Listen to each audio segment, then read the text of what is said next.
Salut tout le monde et bienvenue dans cette nouvelle vidéo. Comme promis, je vous fais la vidéo FAQ après avoir eu vos questions sur Instagram. Je vous avais posté 3 stories avec la possibilité que vous puissiez poser vos questions. Je voulais renouveler l'expérience d'une vidéo FAQ parce qu'il date à peu près il y a 1 an, la dernière vidéo que j'avais fait avec vos questions. Et du coup, je dis pourquoi pas. Il est temps de renouveler un petit peu cette vidéo et avoir vos questions que je sais qui vous brûlent la langue. Même si je sais que vous posez beaucoup de questions en commentaire sous mes vidéos, mais là c'est quelque chose d'un petit peu plus direct. Je vais vous répondre à travers une vidéo plus directement. Donc aujourd'hui j'ai décidé de changer un petit peu de cadre. Alors désolé, hein, c'est pas mon cerveau qui fume, c'est l'humidificateur parce que j'ai une nouvelle feuille de mon philodendron Melanochrysum qui est en train de pointer et j'ai pas envie que ça arrive exactement la même chose qui est arrivé avec toutes les autres feuilles qui se sont malheureusement percées parce qu'il n'y avait pas assez d'humidité et au total j'en ai eu 2 voire 3 qu'à force d'essayer de les dérouler correctement, elles ont fini par casser.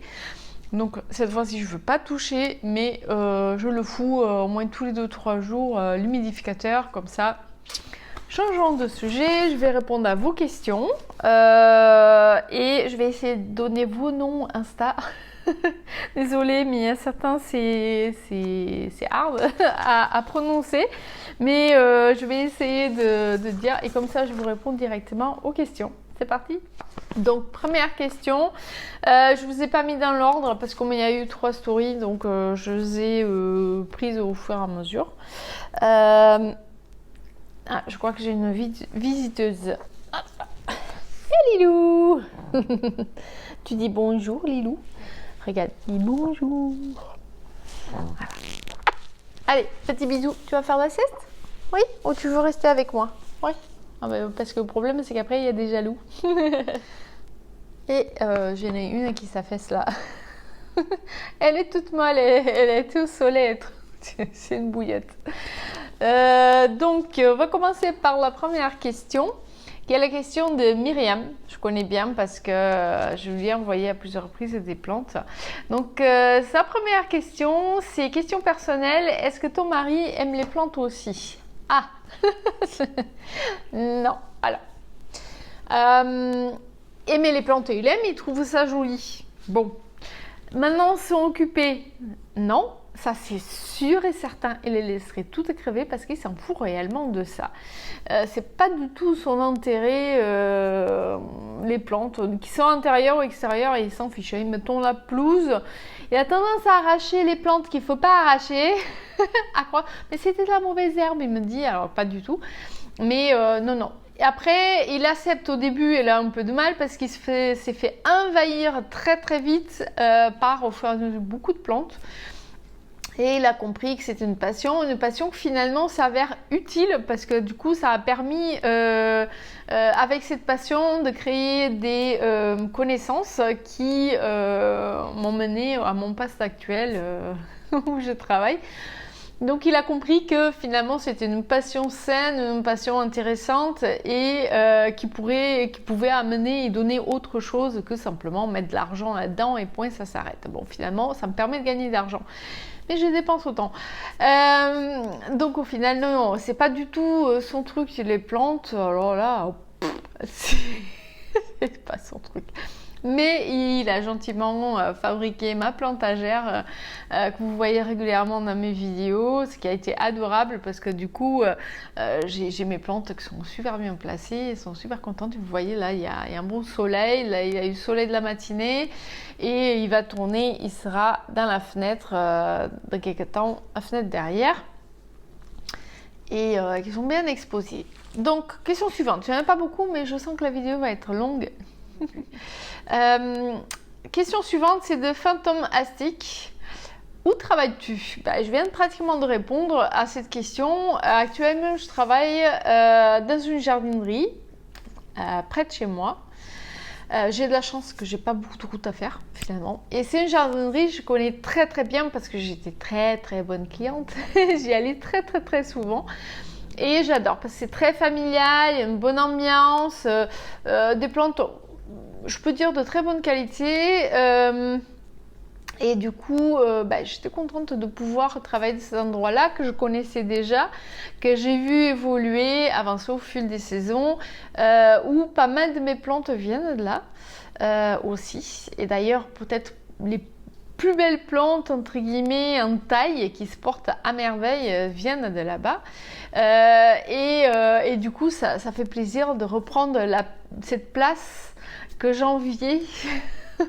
C'est comme ça qu'on dit, je ne sais plus, que j'avais envie. Bien sûr, je la volais à personne, hein, c'est parce que la personne que j'ai remplacée est partie et cette place s'est trouvée disponible pile au moment où j'ai décidé de distribuer des CV un peu partout.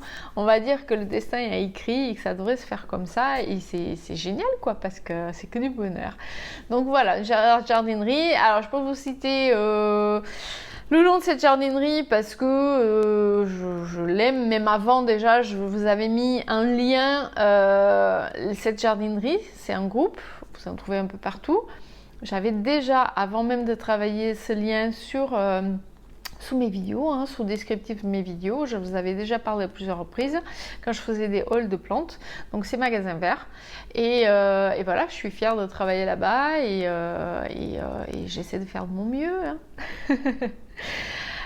On passe à la question suivante. C'est Corinne Fleur, une des gagnantes du concours d'ailleurs à Instagram. Elle me demande: bonjour Philippa, j'aime beaucoup tes vidéos YouTube, j'espère que tu n'arrêteras pas. Alors, je sais que beaucoup d'entre vous ont eu l'impression que je m'apprêtais, comme beaucoup de youtubeurs des fois, ils commencent et font beaucoup de vidéos au début et qui au final finissent par abandonner. Ils vont espacer les vidéos au fur et à mesure jusqu'au jour qu'ils arrêtent.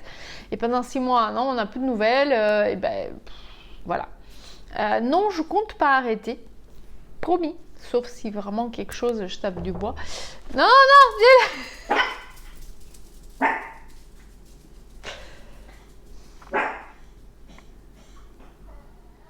excusez-moi de cette coupure, mais ils ont cru que quelqu'un tapait à la porte alors que j'ai toqué sous la table.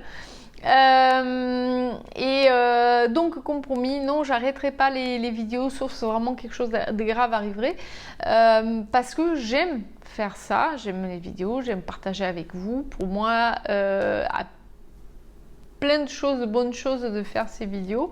D'une, ça permet, parce que je me regarde moi-même mes propres vidéos et ça permet de me rendre compte de choses, parce que voir quelque chose en face et l'avoir après filmé plus tard, on se rend compte, ah ouais, tu n'aurais pas dû faire ça, ah non, tu n'aurais pas dû dire ça.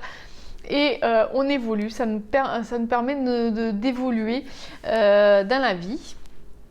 Voilà, et d'éviter de recommettre des erreurs. Donc non, c'est promis, j'arrêterai pas de faire des vidéos. Peut-être parfois, par période, mes vidéos sont beaucoup plus espacées, dans le sens que, voilà, il y a des journées, là, comme on va arriver à la période de la Toussaint, ça va être épuisant.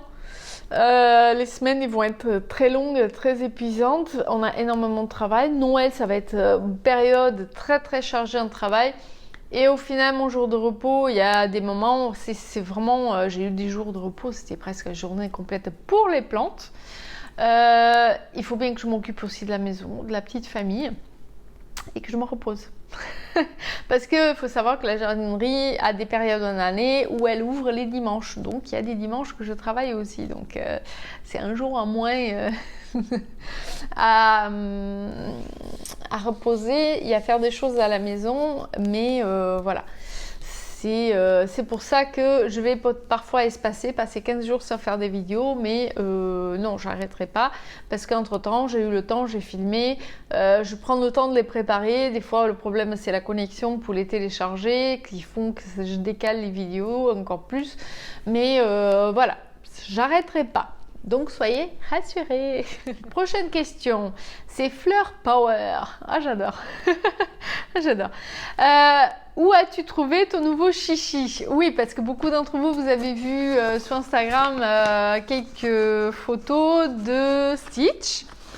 Et en fait, je vous explique, j'ai Jessie, mon tout premier chihuahua, qui a 11 ans passé, malheureusement a des problèmes au niveau du cœur. Malgré ses médicaments, il fait 1 an qu'on le maintient en vie avec des médicaments. Et il vit sa plus belle vie, hein. Il est heureux, même on est obligé de le freiner un peu pendant les promenades pour le calmer un peu, pour pas que son cœur s'emballe.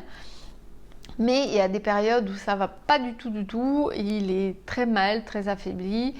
Et Lilou, donc le deuxième chihuahua, la seule fifi princesse de la famille, n'a jamais vécu toute seule. Jessie, oui, il a vécu seul, mais pas Lilou. Donc du coup, notre crainte, c'est que le fait que maintenant je travaille plus à la maison, c'est qu'elle se trouve toute seule, qu'elle déprime, d'une, qu'elle fasse des dégâts, de deux, qu'elle arrête de se nourrir, qu'elle vraiment rentre dans une déprime, une grosse dépression. Donc on s'est dit, on va essayer de le retrouver, parce que Jessie, il est là, j'espère encore pour quelques années, mais leur trouver un copain. Et pour qu'il ait le temps de s'habituer à la famille, d'avoir son rythme, trouver ses repères, voilà, et qu'elle s'habitue aussi à lui. Et du coup, bah voilà, on l'a vu dernièrement, il y a encore 15 jours, Jessie très mal. Donc du coup, on a préféré attaquer. Je pense que c'est mon mari, le fait que notre siamoise est décédée, et c'est lui qui l'a amenée au vétérinaire. Et pour finir, quoi, parce qu'elle était partie pour mourir dans un champ. C'est notre voisin qui l'a vue et nous l'a amenée. Donc elle était dans un état irrécupérable. À 18 ans, c'est compliqué, hein, un chat. Et donc du coup, ça l'a marqué. Et du coup, voilà. Il a pris conscience et il m'a dit, lui, il faut qu'il sente que c'est le bon moment. Et il m'a dit, ben là, on va chercher un copain parce que, voilà, c'est comme ça. Donc, moi, je ne suis pas adepte des élevages, désolée, hein, je vous donne pas de travail, ni de sous-sous. Mais il y a tellement de chiens abandonnés, tellement de chiens qui sont rejetés parce qu'ils ont un petit défaut, parce que, comme j'ai vu le cas en faisant mes recherches, d'un chihuahua qui a été abandonné pour la simple raison qu'il avait un souffle au cœur, comme Jessie. Donc je trouvais ça ignoble, horrible. Et donc du coup, je regarde des associations, je regarde des particuliers que malheureusement ne peuvent pas garder. Et je rentre en contact avec eux en fonction des critères que je souhaite et en fonction de la distance, parce que des fois c'est pas évident. J'essaye de trouver voilà, ce qui convient à toute la famille. Donc, on est tombé sur 2 annonces. Donc, un chihuahua un petit peu plus jeune de 2 ans. Et celui-là, Stitch, tu fais quoi? Pas de bêtises. Qui a tout juste 1 an. Il a fait 1 an en septembre. Et qui, en fait, c'est... viens, vous montrer. Oui. Par contre, il est balèze.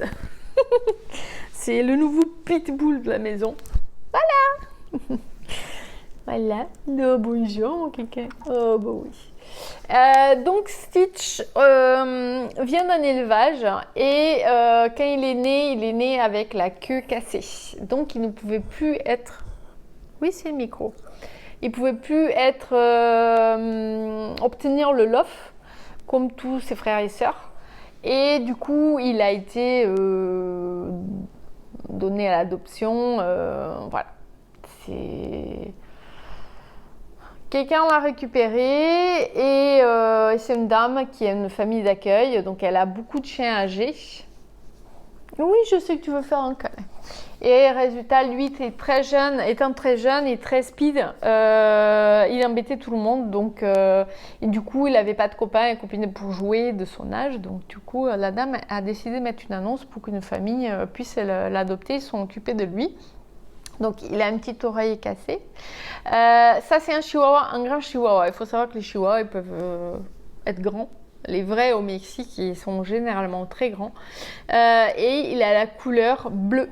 C'est cette bleu, ce gris magnifique. d'ailleurs. Et en fait, ce qui m'a charmé, c'est par rapport en discutant avec la dame, son caractère et qui s'approchait beaucoup de celui de Lilou et j'adorais. Et c'est un beau pépère. Hein, qui a encore beaucoup de choses à apprendre parce que vu qu'il en a un an, il faut savoir que les chihuahuas, entre guillemets, dans leur tête, ils sont adultes à 2-3 ans, pas avant. Donc il a encore beaucoup de choses à apprendre les rythmes, à apprendre, voilà, à comprendre les règles de la maison. Après, l'avantage, c'est que les deux autres, ils sont un petit peu plus âgés, donc du coup, ils apprennent aussi des choses, hein, qui commande à la maison. Parce que bien sûr, c'est une meute, il y a un chef de meute. Donc voilà, il doit apprendre à respecter l'espace des autres, la gamelle des autres, les jouets des autres. Voilà, et du coup trouver sa place petit à petit. Donc, on passe à la question suivante parce que ma vidéo fait faire 3 heures, désolée. Je m'y perds dans mon blabla. Alors, combien de temps? Ah oui, ça c'est Abstrait Ab Lifestyle. J'aime bien ce nom de compte aussi, Instagram, est chouette. Combien de temps passes-tu par semaine à t'occuper de toutes tes plantes? Alors, comme j'ai dit tout à l'heure, un petit peu tout à l'heure, maintenant j'ai un peu moins de temps qu'avant. Et en gros, par semaine, je dois être à 5-6 heures. 5-6 heures, voire plus. Voire bien plus. Le soir, franchement, quand je rentre 7h30, je suis fatiguée. La journée, c'est douche, dîner et repos, quoi. Donc, parfois, je suis un peu motivée ou je vois qu'il y a une plante qui me lance des alertes à tirer une gueule pas possible parce que j'ai oublié de l'arroser. Du coup, je prends un peu de temps, je remplis un arrosoir, je fais le tour un peu de toutes les plantes finalement qui auraient besoin d'un peu d'attention. Le jour de repos, je profite souvent de faire des vidéos pour vous et de faire derrière des rempotages, voilà, des choses qui ont besoin d'être faites, qui ont été prévues. J'ai une petite liste des choses à faire. Et sinon, le dimanche, quand je travaille pas, c'est pareil, c'est journée un petit peu pour les plantes, mais c'est en fonction des envies et de ce que je vois autour. Les questions suivantes. Là, j'ai Jocelyne Bernier Plante. Aimerais-tu avoir un solarium pour tes plantes? Je pense qu'un solarium, c'est une serre. Je crois que c'est le rêve de tout plante addict d'avoir une serre, une véranda. À la limite, j'aurais préféré une véranda. Parce qu'une véranda, généralement, c'est plus en dur, avec beaucoup de luminosité, mais avec des points d'ombre. Peut-être un poil moins chaud qu'une serre, mais que nous, on peut utiliser aussi comme pièce pour l'été et tout ça. Donc effectivement, j'aimerais un jour pouvoir avoir une véranda, une belle véranda, pour mettre certaines de mes plantes qui mériteraient d'être dans un endroit comme ça. Qui sait un jour? Déjà, on a un projet de garage pour le bateau de monsieur, donc du coup, pour l'instant, investissement, ça va être pour le garage, sachant que là, depuis le Covid, tous les matériaux montent, flambent les prix, donc du coup, voilà. Question suivante. Ah, c'est Myriam encore. Myriam 533. Oui, mon bébé. Oh, tu vas faire la sieste? Est-ce que tu te donnes un nombre de plantes pour la maison? La question qui tue. Je crois qu'aucun plante addict se met une limite. La limite, elle est par rapport à la question de la place. Et la place, on arrive toujours à en trouver. Ça, c'est con, mais on arrive. Après, il faut savoir que, comme beaucoup de plantes addicts, beaucoup de collectionneurs, on a des pertes. Donc, automatiquement, ça libère de la place. Et qui dit que la place libre, nouvelle plante. Prochaine question. Laure RML 971. Ouh, c'est les îles, ça. Coucou, quel est ton top 3 de tes philos préférés? Non, la blague. Non, mais c'est un peu comme dire tu dois partir en urgence, quelle plante tu prends? comment vous dire, on ne dit jamais ça en plantadite. On demande jamais ça. C'est impossible. À la limite, je préfère avoir toutes les plantes crevées ou les abandonner toutes que choisir une parmi toutes. C'est très compliqué. Sauf si c'est vraiment une plante qui nous tient à cœur, en fait, qui a un côté sentimental, parce que quelqu'un dans la famille qui nous a offert, ou quelqu'un qui est plus malheureusement de ce monde et qui nous a offert, c'est la plante sentimentale, c'est celle qui sera toujours au top du top. Mais après, alors, un des premiers que je vais vous montrer, c'est que vous savez très bien que j'ai un gros coup de cœur. C'est le philodendron mikan. Alors là, vous allez voir, avec ce nouveau tuteur, il avait un petit tuteur en jute.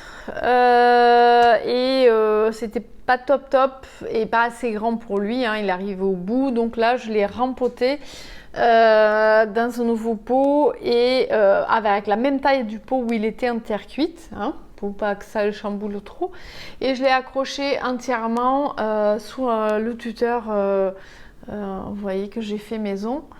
Donc là, pour l'instant, il n'a pas beaucoup de racines encore aériennes, mais bon, il se porte à merveille. Franchement, là, ça, il a récupéré. Il faisait la tête parce qu'il n'avait pas trop aimé.